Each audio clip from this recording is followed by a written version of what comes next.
Hi, everybody. Welcome back. We're here at day 4 of the LAC Virtual Summit.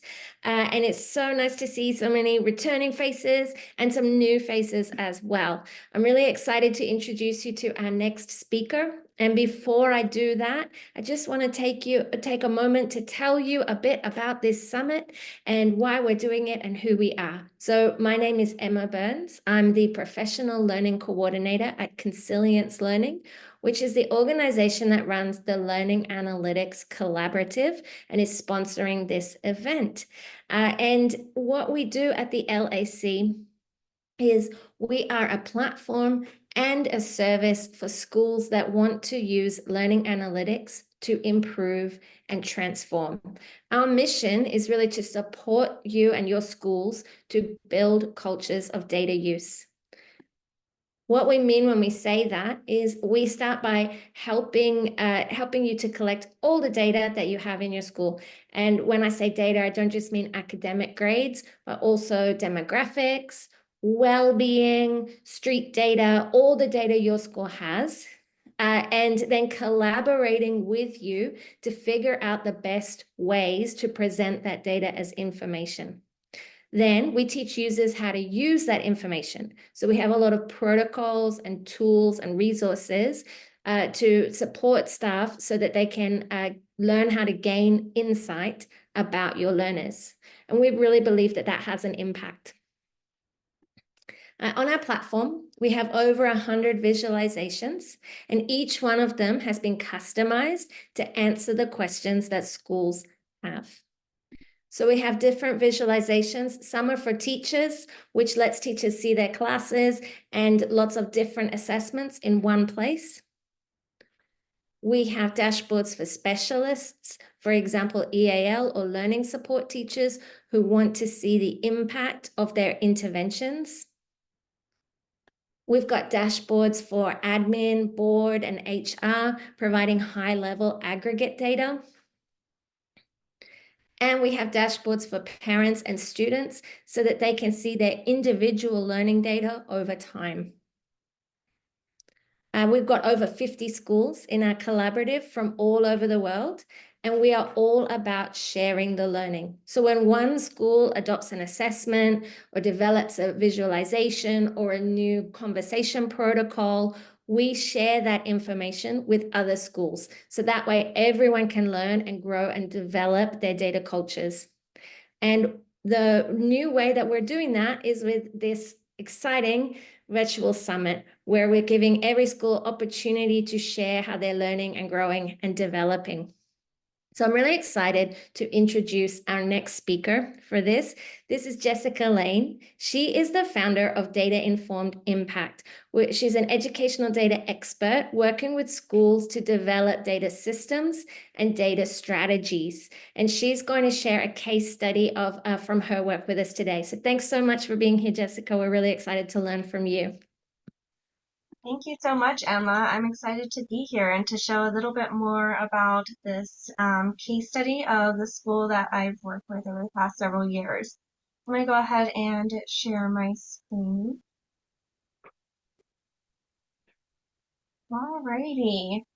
So welcome everyone. I want to say good morning, but I know that we're coming from all over, so it might not be good morning for you all. It's nice early morning for me. Just sent my daughter off to get on the bus, so that was fun. And welcome. So I'm going to be talking all about our academic interventions at North College Hill Elementary, which is a small urban school right outside of Cincinnati, Ohio. So we have about 4 schools there, elementary, middle, high school, and then one alternative slash virtual school in the district. And we have about 1,400 students. I'm going to be talking specifically about the elementary school, and that school I think is about 500, if correctly. And I'll be talking all about our journey implementing these academic interventions and how we progress monitored in a way that actually made the teachers feel really excited about the work that they were doing. So a little bit more about me. Emma already introduced me. My name is Jessica Lane. Like I said before, I'm from Ohio. although I spent most of my teaching in Chicago, Illinois. So I was a high school math teacher for a while, and then instructional coach, and then data coach, and then eventually district data coordinator up until about a few months ago, and then I went full-time consulting. So I've been working on the side for the past several years with schools all over on all kinds of data systems and strategies. My work is very aligned to LAC. We do very similar things, and the data visualization piece is huge, but I also started working with schools on data literacy and data culture as well. And today we're going to be talking all about the progress monitoring of academic interventions. We'll get into the why, the identification, implementation, monitoring, our data meetings, our problem-solving meetings, and the impact.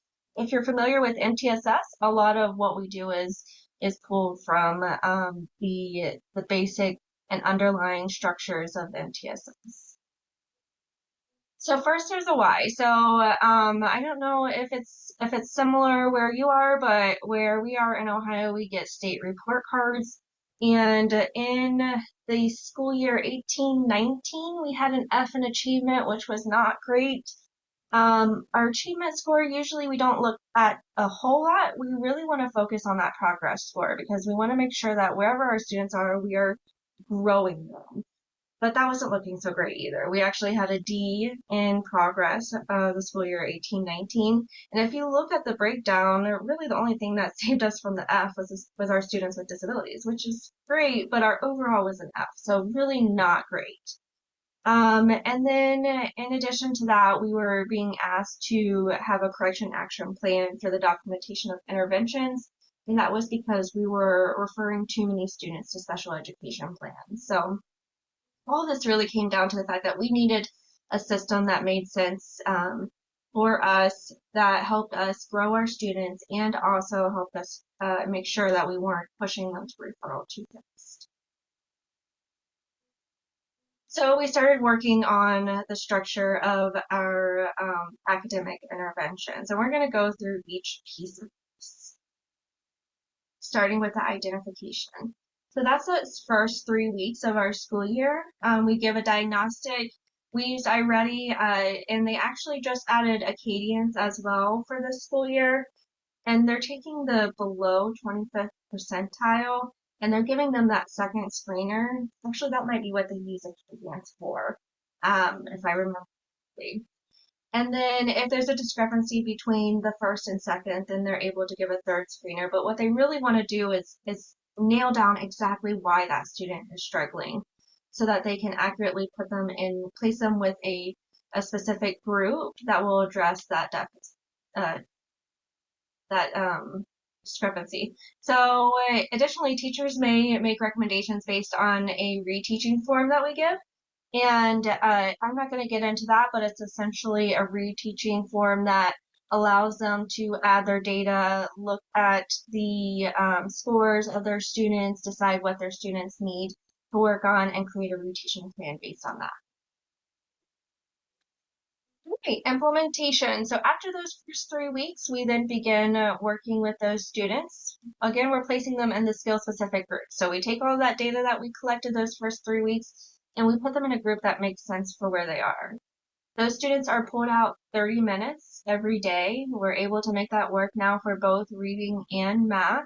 We have an amazing instructional coach. Actually, she's now a teaching and learning coordinator because she is so amazing. But she was able to really work through the schedule and make it make sense so that the students are able to get that extra 30 minutes every day.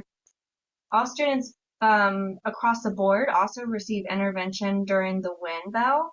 So that's a what I need bell. And that's 30 to 45 minutes a day, every day. And that's depending, I think they do a little bit more for reading than math. They also have. Then we go for 6 to 8 week cycles. Typically 6 week cycles. Every once in a while, because of the dates and how they line up, we'll push it to 8 weeks. And here's a copy of the schedule. And I'm not going to go into detail on the schedule because you will have a chance to go back to the replay and pause it and really look into it. But you'll see that we were able to add that one time for the students and also figure out a way that the title teachers that we had or our extra teachers that were in charge of interventions still had time to pull those students out for those. We are also progress monitoring data, collecting the progress monitoring data. So it's different depending on what tier that student falls into. So if that student is in tier 1, then we ask that the teachers add data either bi-weekly or once a month. If that student is in need of and being provided tier 2 supports, then we ask for bi-weekly. And if that student is being provided tier 3 supports, then we want to have that data on a weekly basis. And we record all of that data on intervention data trackers. There are lots of different systems for that. We use Google Sheets, but sometimes the platforms have it embedded. There are also lots of other programs that help you track that data. But the goal is to be tracking it. This is a glance of what we use our Google Sheet, but we want to make sure that we know what lesson they're working on and what the score is, whether that's either words per minute or a score out of 100. We did percentages, whatever works for your school, but you want to be tracking that data so that you have something to look at when it comes time for those data meetings. And that brings us to the data meetings.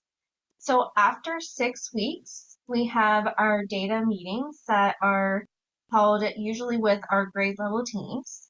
And we also include our interventionists, which are Title I teachers, our intervention specialists, which are in charge of our educational plans for students with IEPs.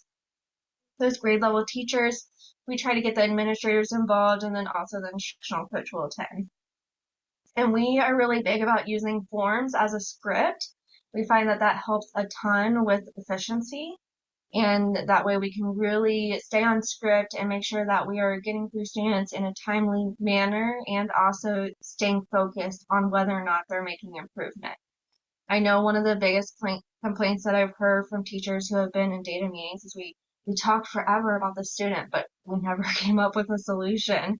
So it often turns into just like, oh, that's all, just sit here and complain. But this form that we use is supposed to be a script to kind of keep you on track.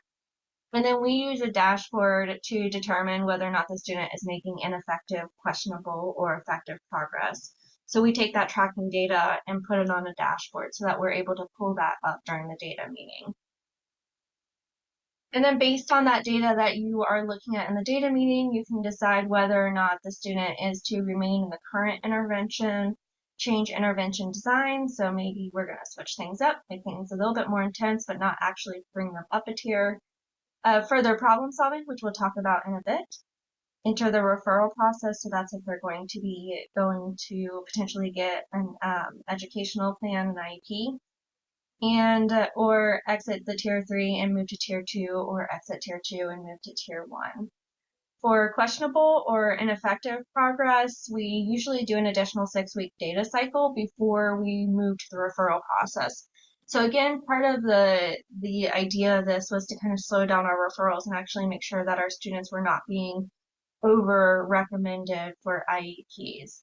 So if we had one 6-week cycle where the student was not making effective progress, then we would ask for another 6-week cycle so that we can really tell whether or not they're making progress before we push them to the referral process. Same thing with the problem solving. We usually do 2 cycles. This is a picture of the questions that we asked when we are in that data meeting. So this is our scripted form. We want to know whether or not the student is making effective, ineffective, or questionable progress and determine what the next steps will be. And as we started to bring this process up to middle school, what we also decided to add to our form was whether or not their ineffective or questionable progress was due to attendance, behavior, or some other cause. And that really helped in our meetings in between the 6 weeks to address some of those underlying factors, that additional context that might be prohibiting them from making that progress within their interventions. This is a picture of the dashboard that we use. Like I said, you can get all kinds of dashboards. We use Looker Studio, but LAC has their dashboards as well. And the idea is to be able to see all of that data in one place. So we're able to see the diagnostic data, we're able to see whether or not they're making progress within their interventions, and we're able to go through those students in a timely manner so that we're not worrying about shuffling through all the data or going to a million different platforms. What we're focused on is a couple clicks, we get the student up there, we make a decision. After all the students who are receiving Tier 3 supports have been discussed, then we actually take some time for teacher recommendations. So if there are some spots open in our small groups, then that's when we say, are there any students who need some additional screening in order to determine whether or not they need Tier 3 supports? But that is the only time that we really switch groupings is at those data meetings. Otherwise, once those students are in that group, they stay in that group for the full 6 weeks because it's important to collect 6 weeks of data before we make any decisions. I wanted to give you an idea of the meeting times versus the number of students discussed because, like I said, that scripted form really helps with efficiency. And you can see that we have all of our students down to about 2 to 3 minutes per student in our discussions, which is crazy to think about. I actually have some videos, so if you ever want to see some videos of the data meetings, feel free to shoot me an email and I will provide you with those videos because it's so cool to see the teachers talking about the students and getting excited about the progress they're making, but also staying super focused. So you can see the only one that was under 2 minutes was third grade because they had so many more students. They had 34 students to get through, but they were able to get through all of those students. And these times were taken straight from the Google form response sheet, so they are accurate. And it was really cool to see how efficient they were moving. So once our students are through 2 of the 6-week cycles and potentially not making the progress that we'd like to see, then that's when we move them on to their further problem solving. And you would see in those videos that as the teachers are talking, they'll be like, oh, the student's still not making progress. And then they'll kind of have a very quick discussion as to whether or not they want to push them to the problem solving meeting. So that's a separate meeting later in the day, and it only involves the people who are stakeholders for that specific student. So it'll be that student's teacher, the instructional coach, administration, maybe social worker, as well as a special education teacher. And we follow the 4-step process that comes from MTSS. Again, we use a scripted form, which makes it really easy to show you the process that we go through. The very first step is the goal identification. So what do we want the students to know, understand, and be able to do? We note their current level of performance. Of course, we want the performance to be related to the goal. Identify the goal and whether or not that goal is academic, behavior, or social emotional. And then we go through a problem analysis. So we want to determine whether or not there's a difference between the expected and the current levels of performance.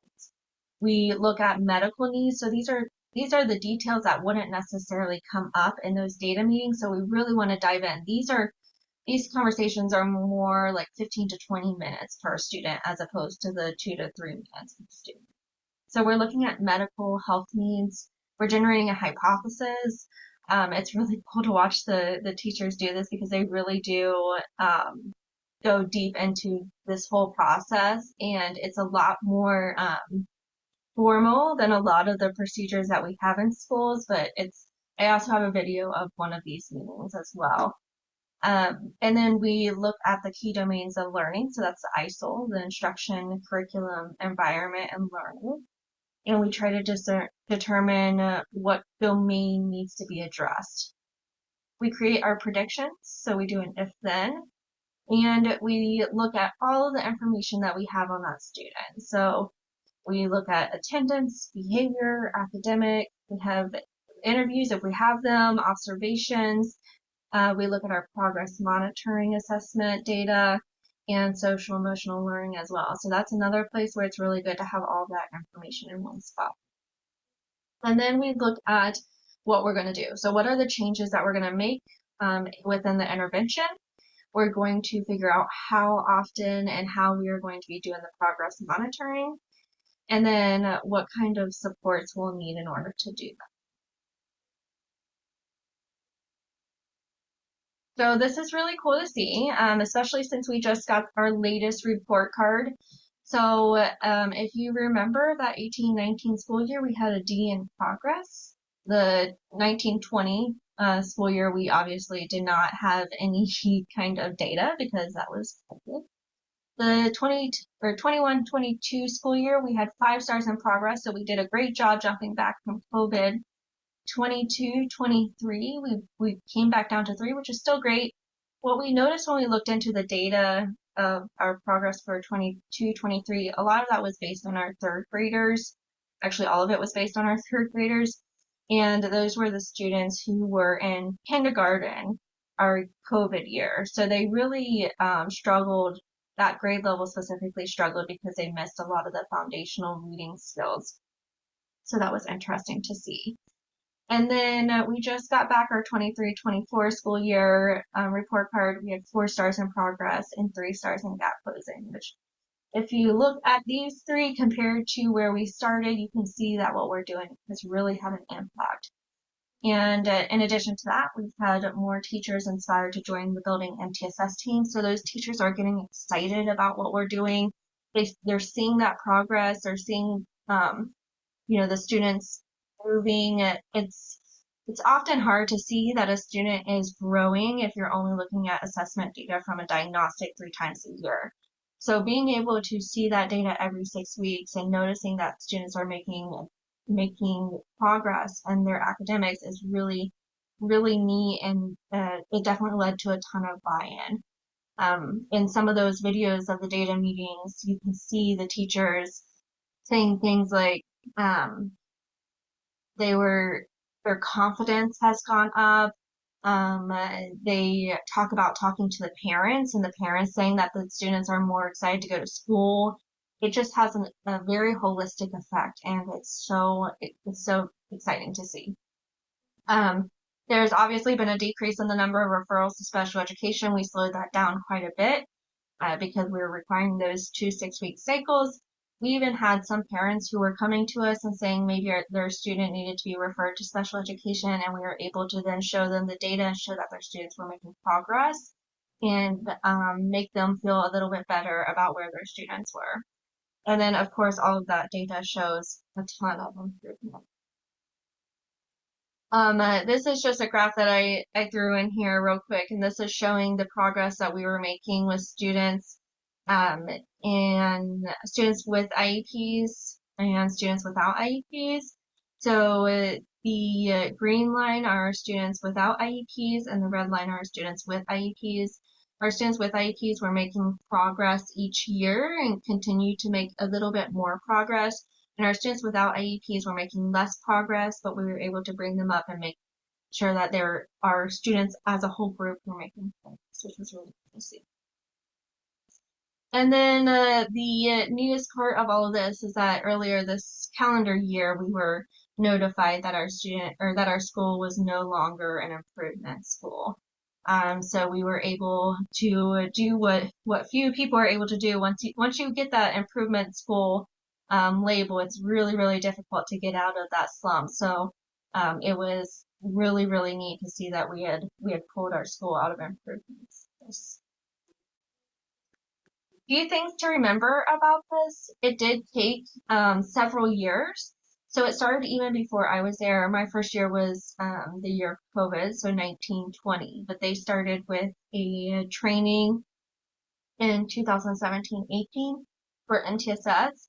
They started very slow with just learning about what MTSS was, and also taking that information and taking it out to their staff. So we did a lot of presenting in 19-20 and 2021, presenting on, what is MTSS, what does it look like, what are the fundamental ideas behind it, And then we very slowly started to add teachers. You can see go slow to go fast. We started with a very small group of teachers, like a pilot group, who were implementing the practices for the academic interventions and doing the progress monitoring. After we did 1 year with a pilot group, we then did the next year was you can either bring your own data or you can track data like the pilot group. And it's so funny. I have one teacher that I talked to about this process. And she was like, at the beginning, I was like, nah, don't put another thing on my plate. I don't want to do it. I'm not into it. And she said she would just bring, what the grades or whatever she had on the student to those data meetings. But what she realized was that everyone else was able to provide accurate data for that student based on that skill. And she was just kind of like, well, I feel like they're doing okay, or I feel like they're not doing okay. And she slowly began to realize that in order to make progress with her students, she was going to need to be able to provide the data and be able to look at the data to make that decision. So um, she is 100% bought in now. I think she's actually part of that MTSS team. So it was really cool to see the transformation of the teachers as they started to watch more and more teachers join in and go through this process in a way that actually made sense. And of course, this is a process that worked with our school. I've done the same process with several other schools in lots of different ways because every school is different. And of course, it needs to be customized to fit whatever the building schedule is, the staffing needs, etc. And but it's been really neat to be able to bring this to other schools and be able to present on this. I present on this in several different conferences. I actually just had a request yesterday for another conference to present this whole system because it's no matter where you are, I think you're able to pull something from it that might work for your students. I will give a little caveat that our school was also the first school in our state to go to 4-day work weeks. So, or not 4-day work weeks, 4-day student weeks, 5-day work weeks for teachers. And so our teachers actually don't have students in the building on Mondays. And that shows the dedication that our district administrators have to this process. They said, okay, we want to give you as much time as possible to be able to dive into the data and make sure that when you are in class, you are using that time as the best way that you can. So it's been incredibly beneficial, especially for this school, in order to make sure that they're doing everything they can to help bring those students up, and seeing the impact is just, it's amazing. So I wanted to end with this picture just because it's all about growth. It's all about growth when it comes to the students. It's also all about growth when it comes to these kinds of systems. Like I said, we started a long time ago, and it's been a slow process, but watching the impact has just been unbelievable. Um, so yeah, that's what I have for you today. I wanted to make sure that we had plenty of time in case there are any questions. And I think it's a whole lot of information, a whole lot of detail on how we got this done. So do not feel overwhelmed, but take what you need and make sure that you walk away with something fun to implement for yourself. Thank you so much, Jessica. It's so exciting to see when schools and districts they have that magic moment where it stops being like something else to do and starts being, oh, we can see and feel the benefit of this and we're inspired to keep doing it. And that's when you've got that culture, right? That you've made that culture shift. So that's so Nope. exciting to see that happen for your teachers. Um, and as well, doing it so efficiently. I've never seen the data before on how much time teachers spend per student. But yeah, in anecdotally, I would agree with you that there's often a lot of time wasted. But under 3 minutes, that's amazing. So yeah, lots to think about using a structure in that way. Thank you. Yeah, go ahead. Does anyone have any comments or questions for Jessica?